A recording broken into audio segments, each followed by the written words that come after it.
Sələflər sevirdilər bir-birlərinə eyiblərini xatırlatmağı, lakin gizlində.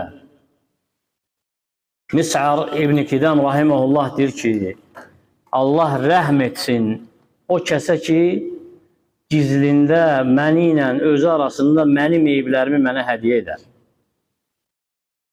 Ona görə də heç kim deyə bilməz ki, mənə xatırlama etməyə ehtiyac yoxdur.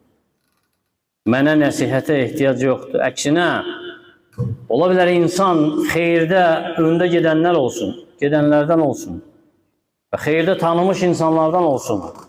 Lakin yenə də nəsihətə ehtiyac duyur o adam. Kim olursa olsun. Ömər radiyallahu anhu işarə edib Əbu Bakr radiyallahu anhuya nədə Quranın cəm olunmasında.